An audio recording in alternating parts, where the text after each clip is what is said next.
What's going on, Next Gen fam? Welcome back to Mentor Momentum with Next Gen HQ. I am so psyched for this week's episode. We get to sit down with Iggy Rodriguez, the head of partnerships at Therabody. On top of that, Iggy has also been a contestant on The Bachelorette. He's an advisor and investor in startups and so much more. And we dove into so many incredible nuggets in this episode. You get to learn everything from the importance of being consistent and Iggy's tips for actually falling in love with the process, not just the big moments and opportunities. He then talks about the importance of being able to empty your tank and really give your all to every day. And finally, we wrap up with some tips on building partnerships, as well as his advice for startup founders as an advisor and an investor. So much in this episode for you, no matter where you are in your stage. An absolutely incredible episode. And I hope you enjoy this Mentor Momentum featuring Iggy Rodriguez. Looking back, as you're kind of coming out of college in that early, 20-year-old age, what is maybe one piece of advice that you would have given to that version of yourself, that 20-year-old Iggy coming out of school? I would tell that person that you spend way too much time thinking about what other people think of you, and to really pursue the things that are important to you, that you are passionate about and that drive you, and not worry so much about the things that you think people would like you to do, or the path that they would like you to take, or that's been pre-constructed. I think younger folks now are doing a better job of really pursuing their passion and not necessarily doing things because it's the way they've always been done. And it's such a classical hierarchical type infrastructure that I grew up in, where it's like, you got your undergrad, you got your MBA, like that was the route that you had to take. Yeah. Not that there were a lack of options, but it just seemed like that was the right thing to do, and where people pushed you. And I would urge myself to do things for myself and not because I thought it was a thing I was supposed to do. I do this, it's funny, I probably wouldn't have done this a year and a half ago, but I've been going to an amazing therapist of mine that I see probably once every couple of weeks, and just working on myself, again, trying to be the best version of myself I can be, not just for work, but for my friends and, for the people around me. And I have ego is the enemy written on my mirror that I look at every single morning. So to that point, taking a look at all the things that you don't have makes you lose focus on the things that you do have, and kind of steers you away from the path that you should take, that's the best route for you. So while Instagram is a great place for creators and to be inspired, it's also a really difficult place to exist because it only shows you the highlights. It's a highlight reel, right? It's like you're watching ESPN, top 10 of someone's existence, and that isn't necessarily reality. And I think that people get so enamored with those highlights that they expect their life to be very similar, where it's not. I mean, there are ebbs and flows and ups and downs, as I'm sure you're very familiar with. And it's so easy to get lost in the ups and not realize that sometimes shit is hard. And you're not going to be successful. Maybe you get fired from that job, or maybe that startup doesn't raise that money, or you don't date that girl, right? You don't talk to that Instagram model, right? Or you don't get that job you want. But yeah, it's all about continuing to work on yourself and to, again, pursue that passion that you have. I want to dive into, because I feel like it's got to be really interesting, your morning routine and how you think about setting yourself up for success every day. I mean, I'm a big fan of writing stuff on the mirror, but I think other people would be like, wait, I can write stuff on my mirror? Like, I'm not going to mess the thing up. So yeah, right. Dive in, man. Whatever you can share, you're willing to share about, how you set yourself up for success every day. I've got the same routine every morning, and consistency, whether it's in business and friendship and in fitness, consistency is the key to everything. And it's a really old adage, and it's kind of cheeky, but I think you'll see this kind of like, written in those like live, laugh, love lettering, but it's like, you have to fall in love with the process, right? It's not just about the wins. It's not just about being successful. It's about falling in love with the process of being successful. And that starts with having a really good routine. For me, I make my bed every morning. So I wake up, I make my bed right away, and I get that first win, right? That first, like, okay, I accomplished something the moment that I woke up. And I feel like it puts me in a much better headspace. I use Headspace as like my meditative app. So I make my bed, I lie back down. I take a look at what I want to listen to that morning. I take 10 to 12 minutes to just kind of calm myself, because the last thing I want to do is wake up and, like most people, look at Instagram, check my emails, look at all the notifications that have popped up overnight. I think it immediately builds almost a sense of anxiety. Like, I have so much to get done now. Like, I'm rushing out of bed. I'm rushing. It's about taking that time in the morning for yourself to prepare your mind for all the clutter that's about to happen. So I declutter, and I take a look at the things that I have written down on my mirror, and there are a handful of them. Ego is the enemy is my favorite. Another one's get out of your head, because I feel like I'm in my head way too much, whether it's work or personal. Yeah. I write down 2 or 3 things that I'm happy about from the day before. I go, I did this well, or I'm proud of this moment, or this thing helped me, or I helped someone, or whatever. And I write something that I needed to work on from the day before. And I feel like it puts me in a position to be able to acknowledge and celebrate the successes that I've had, but also recognize that there are still things I have to work on. And not in a disparaging way, but simply something that gives me some perspective. And then the last part, which is my favorite, probably the least favorite for most, I take an absolute freezing cold shower. And then I'm there for about 5 or 10 minutes. I pop out, I get the day going, and I'm ready for anything after that. It's so incredible. Like, most people strive to have a morning routine like that, you know, and they're like, that's the things they want in their life. Was there a moment that you were like, that you remember being like, okay, I'm going to take control of my mornings, take control of my life, or a gradual build, or anything you can give to the folks that are like, man, I really wish I could have a similar routine? I think people build it up in their mind like it's this massive obstacle. Just like most things, like most things, it's a construct of people's perception of what they're trying to accomplish. And I don't remember what book I was reading, but you know, I was going through it, and there was something to the effect of like, if you're holding really, really heavy luggage and you no longer want to hold that luggage, what do? Just fucking drop it and keep walking, you know? And I feel like for me, like it was a strange moment where it was like, if I want to just wake up 30 minutes earlier, like there's no trick to doing it.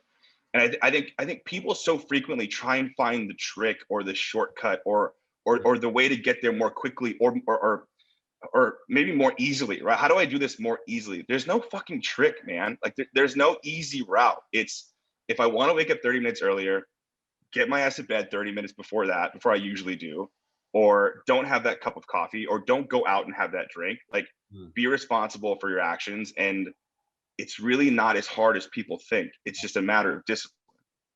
Yeah, I got to ask, we got an incredible community member submitted question, and you're making me think of, you know, the question that this guy asked, a close community member of Next Gen, Adam Michael Ware, who was asking, you know, as your work as the director of partnerships for Therabody, how has that impacted your own holistic health? And I feel like you're already diving into it, man. You're really, he wanted to know, do you live your work? And I think the answer is yes, but I'll let you opine as well. Yes, you know, I think it really opened me up to different recovery modalities. So I'm a former football player, rugby player, and I was so used to traditional recovery, right? Stretch, you know, maybe you stretch in the morning, maybe you stretch in the evening. Therabody, you know, the device that's been created as of, you know, 4 or 5 years ago is such a revolutionary recovery tool, because it allows you to have almost like a Swedish massage, like in your home, right? And as a result of that, I'm so aware of the other types of recoveries and recovery products and services that are being communicated out in the world. So I do ice baths regularly now, which are my favorite, you know, heat therapy, lymphatic drainage. And I have the luxury of being able to test some of that stuff out and kind of like finding those places to do it. I probably still don't do as good of a job about like recovery as I should, with as much as I work out, because I think as like a classical athlete, it's like, if something hurts, like, man, you like rub dirt in it and you'll be fine, right? But as I get older, it's like, that thing hurts. I know it's going to hurt like longer than I'd like it to, so I'm going to actively work on it. So we've had some really cool moments here in the last 12 months or so. It's been such a roller coaster for us, and we've had everything from, you know, major sports partnerships with groups like Real Madrid, Paris Saint-Germain, FC Bayern.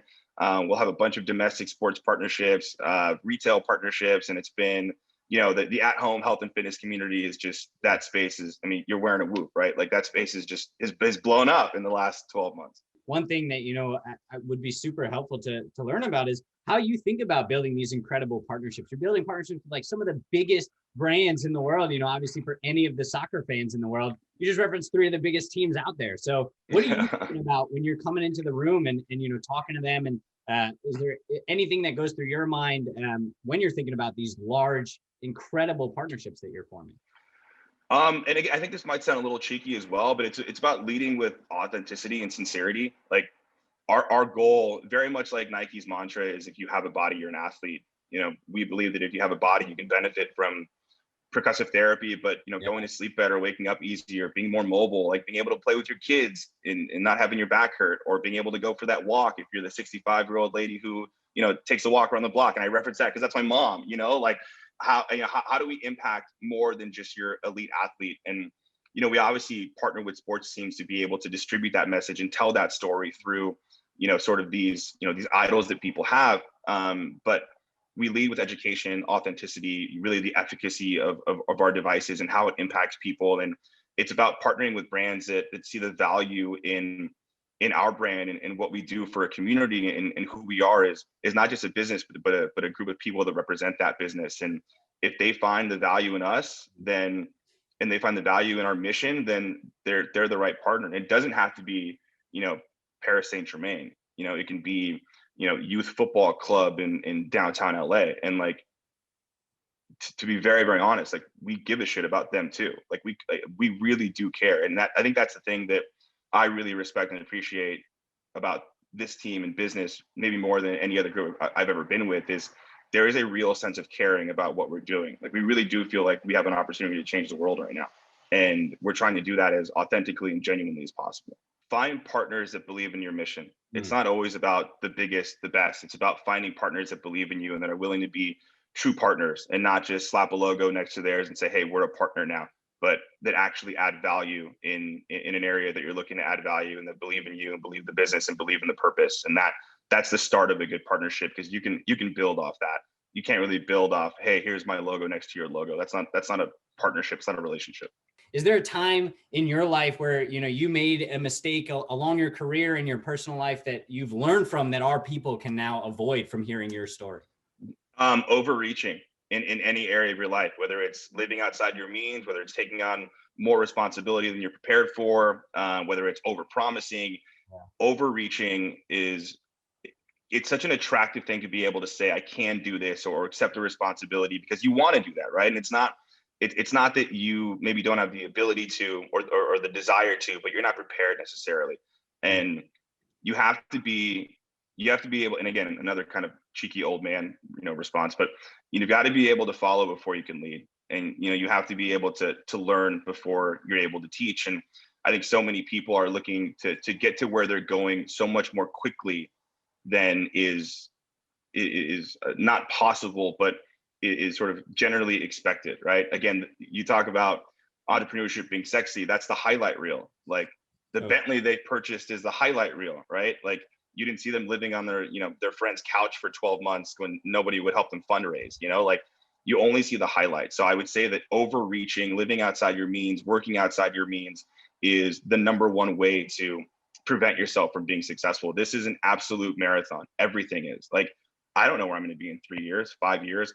It's every single day I'm trying to do is the best I can be, to be the best business person I can be the best friend I can be the best, partner I can be. And I talk to a lot of my athlete friends about business and investing right now. And, I ask them, how do you win every day? Like, what's your daily win? And my favorite response is that I empty my tank. Like, I feel like I've been successful that day if I empty my tank, which is I'm doing everything I can to the best of my ability at work. And he's got a wife and kids. He's like, I want to be the best father. I want to be the best husband. I want to be the best business person. So at the end of the day, I feel like I can go to sleep and I emptied my tank. And I think that most people are looking to overextend themselves and take on more than they probably should to start. What is maybe one thing that you would say to that audience, and one thing that you talk to the companies you advise on what they should be focusing on and how they can, be the best entrepreneur that they can be? I think it ties into kind of what we've been talking about. It's the purpose behind what they're doing. If it's not just about making the most money or having, the best valuation or the best EBITDA, like if that's what you're doing it for, then you're going to run into a hurdle and you're going to end up not wanting to do it because you don't have that passion about it. And I think I relate business to, relationships a lot. And Like the reason that, my parents have stayed married for 45 years is because they love each other so much that they're not willing to sacrifice that togetherness, right? Yeah. The reason that entrepreneurs are successful is that they're so in love with what they're doing. They're not willing to accept that no, or they're okay being turned down by 50 different angel investors before they figure out what that next step is. Like it's this unwillingness to quit. And my advice is, if you have a passion for something and you truly have a passion for something, follow that, and don't allow people who don't have the same passion to tell you that you shouldn't pursue that. But be honest with yourself. And again, that comes with wins and losses and perspective, and taking it one day at a time, and really being deliberate in your approach. I think that people who continue to have that passion time over time will end up being successful. Maybe it's not the thing that you started or you thought you'd be successful with, but that winning every day will put you in a position to be able to find that success in whatever it is that ends up kind of falling in your lap eventually. That was Mentor Momentum, sharing life and business lessons from incredible leaders. Looking for more momentum? Subscribe to our weekly Momentum newsletter at nextgenhq.com and check out our other podcast, Momentum Audio, on any of your favorite podcast channels. Now that's momentum.